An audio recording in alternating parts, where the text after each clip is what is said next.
Je passe à l'unboxing, c'est parti. Donc on va unboxer ici le Prestige 2023 édition. Comme je le disais avant, mais je le répète pour YouTube, bonjour YouTube, n'hésitez pas à vous abonner, laisser un petit pouce bleu, un abonnement. Le set Prestige, c'est un set qui vient réimprimer les cartes clés du premier set Kickstarter qui n'est plus disponible et qui vient en plus teaser le second set qui s'appelle Candy Apocalypse et qui sortira début 2024. Donc voilà, c'est vraiment des cartes d'exception avec des traitements alternatifs, des raretés alternatives. C'est vraiment un espace de design et de récréativité pour le designer, ce set Prestige, où il se permet de tester des nouvelles techniques de foil, de réimprimer des cartes très très recherchées pour le jeu, et en plus de teaser sa prochaine extension. Donc vraiment très réussi. Je vous laisse regarder le packaging, on est quand même sur quelque chose d'exceptionnel. Qu'on aime ou qu'on n'aime pas Rise, déjà c'est français indépendant, donc c'est quand même, faut noter l'effort.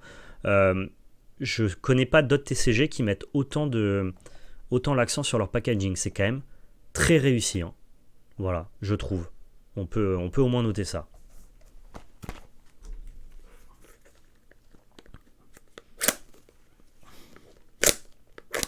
C'est très bien scellé pour le coup.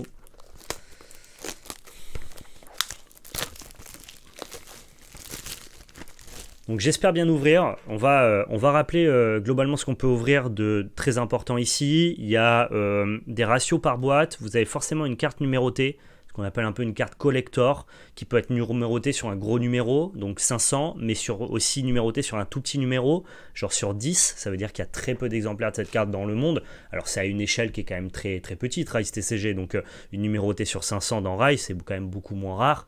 À l'échelle de la production qu'une numérotée sur 500 dans Magic, vous vous doutez bien. Mais je trouve ça cool d'avoir un petit parti pris collection exclusive, qui en plus, je le rappelle, ne sont pas des cartes exclusives, attention. Ce sont toujours des cartes qui sont des skins alternatives. Donc pour jouer, vous n'avez pas besoin des cartes numérotées. Ça, c'est important de le savoir. Donc les cartes qu'on cherche, forcément, c'est la collector numérotée. On aimerait avoir la numérotée la plus basse possible. On peut aussi avoir les gemmes, qui ressemblent globalement un peu des MOX à Magic, qui sont magnifiques. Les gemmes, elles sont numérotées sur 200 et elles peuvent prendre la place d'une carte numérotée. On peut aussi avoir un God Pack, donc c'est-à-dire un booster rempli de cartes numérotées, ça serait cool. Et dans les légendaires, on aimerait avoir la carte la plus emblématique du jeu qui s'appelle Pristine Level Up, qui est une carte qui génère de la ressource et qui est très importante dans le jeu, qui coûte très très cher dans le Kickstarter et qui là est rééditée en version sketch foil en légendaire et que je n'ai pas eu dans ma première boîte, tout simplement. On a toujours une lenticulaire aussi. Lenticulaire, c'est une carte qui du coup a deux dessins, deux illustrations, et tu peux switcher de l'une à l'autre. Et c'est souvent un invocateur. Les invocateurs, c'est comme votre héros en Duel Commander. Et donc là, toutes les lenticulaires sont des versions pin-up. Les versions pin-up, ce sont des versions, alors, édulcorées, hein, parce que si vous participez au Kickstarter et que vous regardiez un petit peu les promos, il y avait des versions pin-up qui étaient beaucoup plus suggestives, beaucoup plus... orni, on va le dire. Là, pour le coup, c'est les versions pin-up, mais quand même moins exagérées. Et on a eu ici, donc, quel personnage, je vois pas, Allure d'Agnus.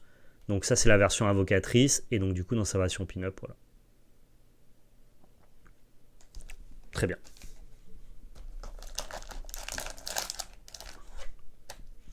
Petit easter egg, on a la carte Last Mile, qui est une carte bien connue du jeu, qui apparaît au fond de la boîte. Très joli. Les boosters, un art set avec 3 illustrations différentes. Le fameux Donut qui est emblématique puisque c'est une carte un peu marrante. Angelos Truth qui est une très bonne créature, qui a une version numérotée collector limitée à 10 exemplaires, très très dur à trouver. Et Pristine Level Up qui est la fameuse carte la plus recherchée. Je rappelle, tout ça c'est indépendant et fait par une seule et même personne, hein. Donc c'est quand même plutôt pas mal. Allez hop, la tirette à booster, on est parti.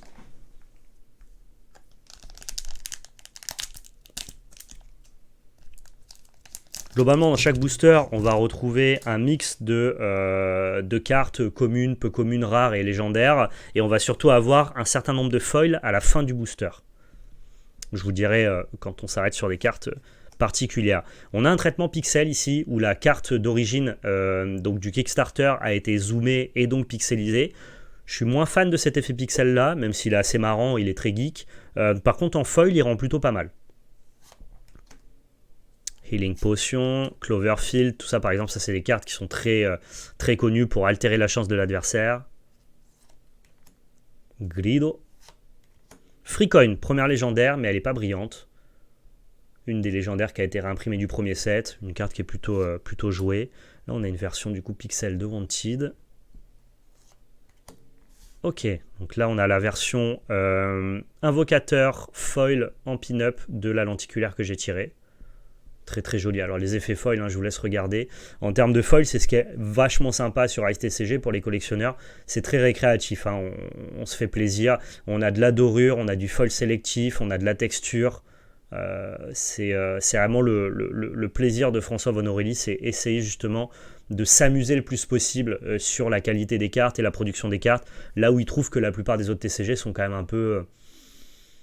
on peut s'embêter un peu sur... alors de moins en moins à Magic, mais fut un temps, voilà, il n'y a pas beaucoup de foils différents, quoi. Et merci Dodododus pour le sub. Là, on a Olaf et Olia.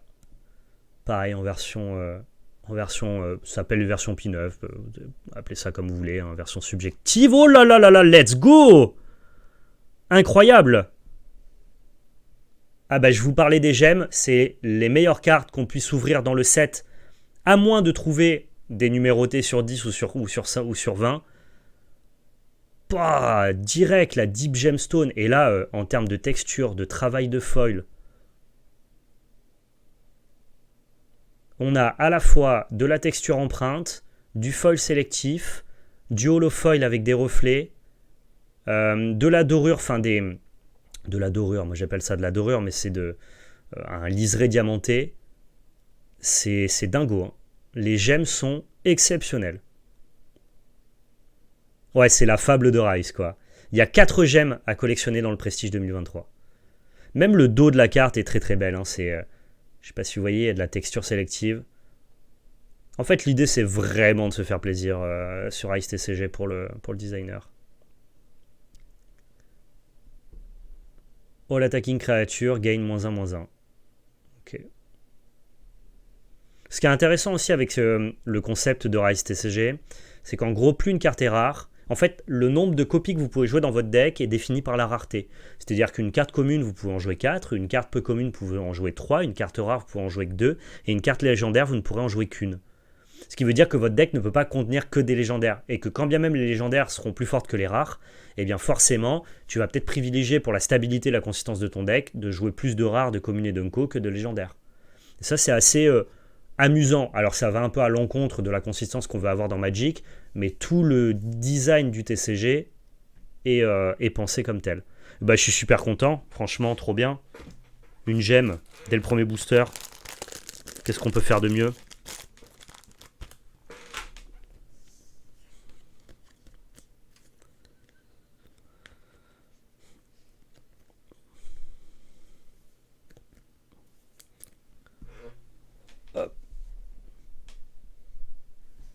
Magnifique. Je le précise par transparence évidemment, ces boîtes-là on les a pas payées avec PL. C'est le créateur du jeu, dans la volonté évidemment qu'on parle de son jeu, qui nous les a envoyés. On avait déjà collaboré avec Rise TCG cet été, on avait bien apprécié, on avait plutôt même kiffé. C'est nous qui l'avons recontacté pour pouvoir justement présenter le Prestige, et il nous a pas fait payer ces boîtes-là, elles ont été gratuites. Donc voilà, c'est une collaboration commerciale, je préfère que vous le sachiez. Cela dit, je n'ai pas été rémunéré outre la présence des boîtes que je n'ai pas payées, et je n'ai absolument pas de guideline, c'est-à-dire que je suis libre de dire absolument tout ce que je pense de Rise TCG. Je préfère quand même que ça soit dit, quoi. Magnifique. Le prix d'une boîte Prestige comme ça, vu que c'est une boîte Prestige avec que des rééditions de cartes emblématiques et que tu as pas mal de cartes brillantes, tu payes 170 € les 10 boosters, c'est comme une boîte collector. Par contre, normalement, je sais que la boîte standard, c'est 36 boosters pour 150 €. La boîte du Kickstarter. Et ça sera globalement le prix du set, du deuxième set Candy Apocalypse.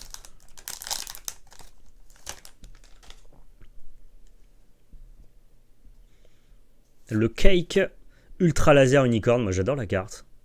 Je la trouve très, très marrante. Très référencée aussi pour le coup. Alpha, est-ce qu'on a Oméga derrière? Ouais, ça arrive souvent que le pattern soit tel quel. Donc vous avez deux créatures qui peuvent s'assembler. Au niveau de la conception des decks, ce qui est intéressant, c'est qu'en gros, vous avez des invocateurs, qui sont donc du coup notamment les versions pin-up que j'ai pu vous montrer.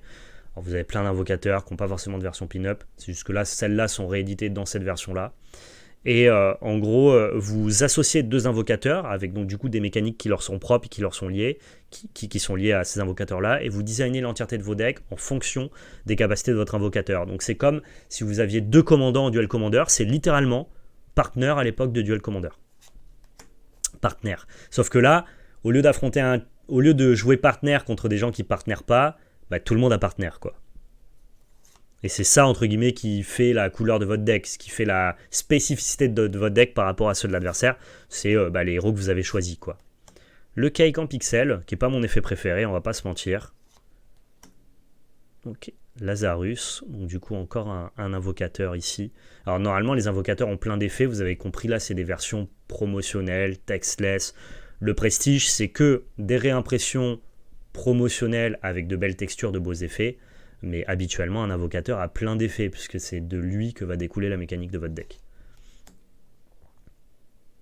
Ok, et on a un free coin en foil, avec cette fois-ci un foil que moi j'appelle Prismatic Foil, emprunté j'imagine de Yu-Gi-Oh!, qui est un foil que j'adore. Je trouve ça très esthétique, ce scintillement. Voilà. Petite légendaire, ça fait plaisir.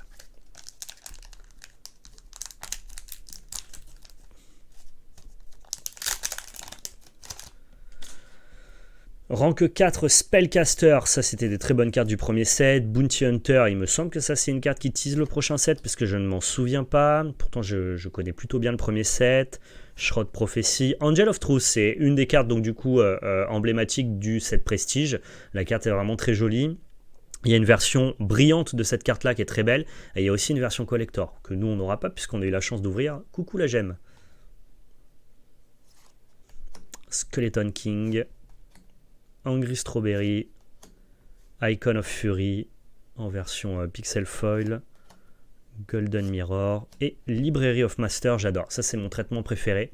Ça ressemble beaucoup au Surge Foil de Magic, je trouve, avec ces reflets colorés comme ça.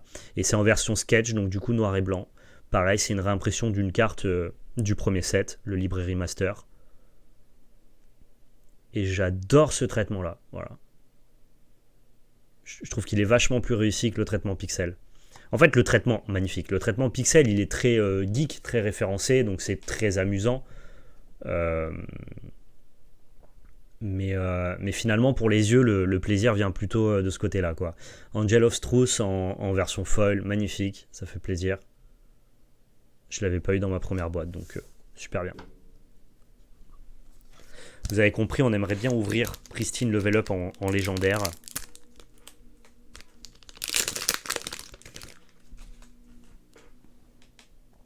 Si jamais vous voulez voir un petit peu toutes les collabs et l'esprit global de Rise TCG, il y a un site internet, vous tapez Rise TCG, vous arriverez sur le site internet de Rise Community et il y a l'entièreté du prix run du Kickstarter qui est visible pour regarder à quoi ressemblent les cartes en fait. Si jamais vous voulez essayer de repérer toutes les refs geek et pop culture. Le Mimic qui a été redessiné, qui est très très joli. Plus joli que le premier Mimic, je trouve. Un invocateur en version pin-up. Alors c'est des versions soft, hein, encore une fois, là on est dans de la production pour le grand public. Ceux qui ont participé au Kickstarter ont des pin-up un peu plus rigolotes. Favor, j'aime bien aussi là cette texture sur la carte. C'était Ethereal Level Up chez Aldred, la première numérotée que j'ai ouverte. Et c'était une carte qui était présente non pas dans le premier set, mais qui était une promo Kickstarter. Et donc c'est aussi important ce set prestige-là pour rééditer les promos Kickstarter pour ceux qui voudraient jouer avec. Et c'est une bonne carte Ethereal Level Up, c'est cool. Très très joli. J'adore ce... Je sais pas si je préfère le prismatique ou le surge ou l'effet surge sketch surge. En fait, c'est un mix des deux, quoi. J'aime vraiment les deux, quoi. Et en plus là c'est du prismatique sélectif, quoi. C'est beau. Oh, encore une légendaire.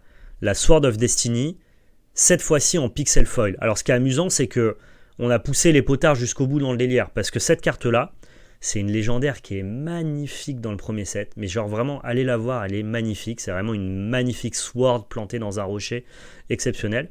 Sauf que là, elle est giga zoomée, tu vois. Tu vois même pas l'entièreté de l'épée. Et c'est pour ça qu'elle est pixelisée. Donc voilà, c'est une légendaire, donc c'est un bon drop. Et elle est en pixel parce qu'elle est ultra zoomée, tu vois. Elle n'est pas que pixel, elle est pixel parce qu'elle est zoomée. C'est marrant. Pour ceux qui connaissent l'art original, il ressemble pas du tout à ça. Je préfère quand même l'art original. Je vais plutôt jouer ma Sword of Destiny, parce que c'est une rang 1, on peut en jouer qu'un seul exemplaire. Je vais plutôt jouer mon ancienne Sword of Destiny que celle-là, mais elle est très belle. Franchement, je prends le temps, je vous montre à quoi ressemble la première la première Sword. Hop là.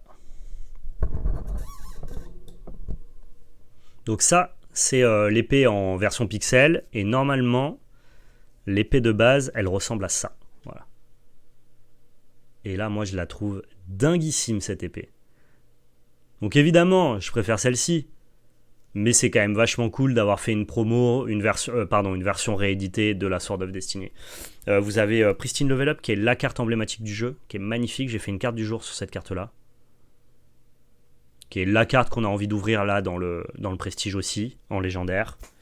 Il y a des cartes qui sont très très belles, moi j'adore ça, Eleanor's End. Je la trouve vraiment magnifique aussi. On a la meilleure carte du jeu derrière Pristine Level Up, qui est Rest, qui elle n'a pas été réimprimée dans le Prestige, avec ce foil sélectif comme ça. On dirait du cold foil à la Flesh and Blood, où tu n'as que l'armure qui brille. Rest, pareil, une des meilleures légendaires du jeu. Et bon, après j'en ai d'autres, mais je vais pas tout vous montrer, hein, je vous épargne le reste. Mais voilà, vous avez vu, on se fait plaisir, hein, Rise TCG, c'est pas moche, hein. C'est pas moche. Allez, on continue. Du coup, très bien cette légendaire. Tout ça pour vous dire que ça a réédité des bonnes cartes.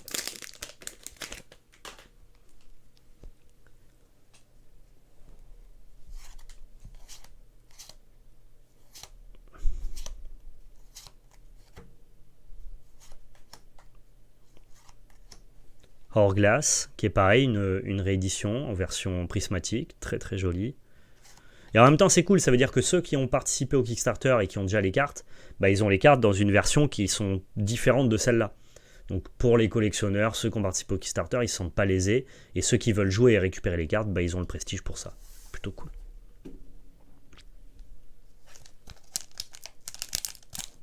Même si, allez, on aurait... Pour une boîte à 10 boosters, on aurait peut-être... C'est un peu moins cher quand même que du booster collector, mais on aurait pu kiffer que toutes les cartes soient foil. Voilà, si je devais faire un retour, moi, ça aurait pas été désagréable. Groseator, qui est pareil, un teasing de la prochaine extension. Vous avez vu, hein, c'est très, très barré dans l'idée. Golden Mirror. PL déteste cette carte-là. Voilà, quand on a joué, ça l'a défoncé, quoi. Je peux vous lire ce que ça fait, hein. Cancel target action activated by an opponent. Then you may use the action result as you on it. Et en gros, tu peux payer 1, faire un lancer de dés, et si tu successes, tu le remets sur le dessus de ton pack. Donc c'est un contre-sort que tu peux théoriquement buyback. Et bah c'est vrai que c'était plutôt fort. Oh, le Kenok, il est magnifique celui-là. Oh là là, dans cette rareté comme ça, c'est fou. C'est fou. Et le Spaghetti, pareil, qui est un teasing de la prochaine extension. Très joli.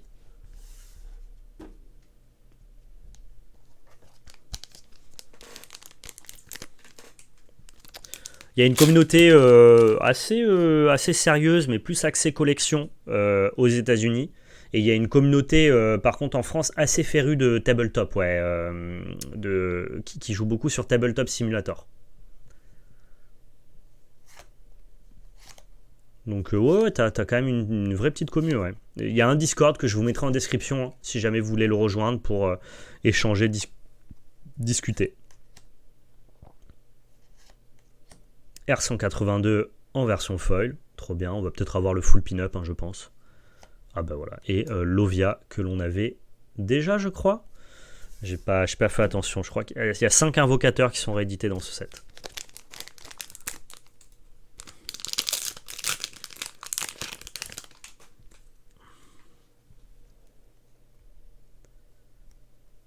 Le fait que ça soit en anglais, ça rebute pas les Français. Fab a quand même un peu souffert de sa traduction tardive. Bah ouais, mais en fait, tant que ton TCG il est pas populaire et qu'il a pas euh, qu'il n'a pas un public qui est très large et que tu vends pas des quantités qui sont exceptionnelles. Enfin, il faut se rendre compte quand même que là, on est quand même à l'échelle encore d'un indépendant. Des boîtes de prestige, il y en a eu 3000 qui ont été éditées. Des boîtes de Kickstarter Alpha, il y en a eu 3000. Des boîtes de Kickstarter Alpha Collector, il y en a eu que 1000. Donc, c'est-à-dire que globalement, en circulation, il n'y a, quand même pas énormément de cartes Rise. En fait, c'est encore quelque chose de niche, tu vois, qui a vocation à se démocratiser. Mais ça reste encore dans des proportions et dans des volumes qui sont à échelle de l'entendable, quoi. Donc tu vas pas te mettre sur un volume de 3000 boîtes à faire des boîtes en français, c'est te tirer une balle dans le pied. Par contre, quand ton volume commencera à être en plusieurs dizaines de milliers ou plus, bah là tu t'ouvriras peut-être à la commu française. Mais en fait, c'est le serpent qui se mord la queue. Si les gens jouent pas parce que le jeu est pas français, le jeu sera jamais français. Sunbro. C'est malheureusement comme ça. Parce que François, il l'a dit, il n'est pas du tout fermé à l'idée de faire un set français. Il adorerait, hein, il est français, donc ça serait même le kiff. Il y a carrément des cartes sample en française qui coûtent très très cher d'ailleurs, parce que c'était des cartes test françaises qui existent de Rise TCG. Le Skeleton King pour les decks squelettes, qui est un lord, hein, magnifique en version sketch. Bon, il a déjà trouvé son public, mais pour l'instant, voilà, c'est un public de niche. Est-ce que Rise arrivera à sortir de sa niche et à venir un petit peu taper à la porte des autres TCG? Bah, je lui souhaite, mais c'est encore tôt pour le dire. En tout cas, pour l'instant, le travail, pour quelqu'un qui est indépendant, qui fait ça tout seul, le travail est quand même très réussi, quoi. Même juste ne serait-ce que par l'aspect collection, tu vois. Le donut. Le dougnut. Il est rigolo. Il a tout illustré tout seul et tout designé tout seul. La personne est seule, littéralement. Alors jusqu'à ce que son jeu prenne de l'ampleur, mais... Hop là, Ether. Ether, c'est la ressource du jeu. Undead Army et... Ok, Prophecy of Injustice. Bon, les sauts comme ça de salement d'enveloppe, c'est pas forcément les cartes qui me plaisent le plus, mais bon.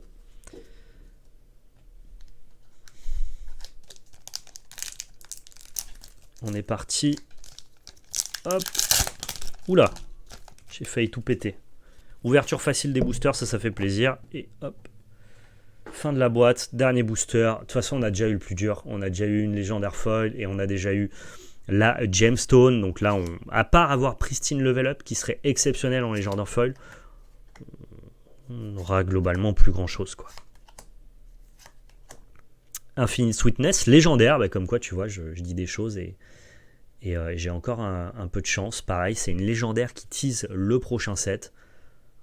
Très jolie carte aussi. Le rank 4 Spellcaster. Allergie. Et Resurrection of Prophecy. Voilà, ça sera la fin de cette vidéo pour YouTube, donc n'hésitez pas à laisser un pouce bleu, à partager dans les commentaires et à dérouler la description si jamais ce petit unboxing vous a plu.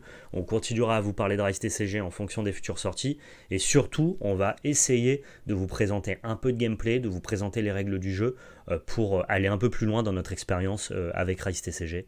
Donc voilà, merci à tous, prenez soin de vous et surtout n'oubliez pas, c'était de la belle magie. Ciao tout le monde.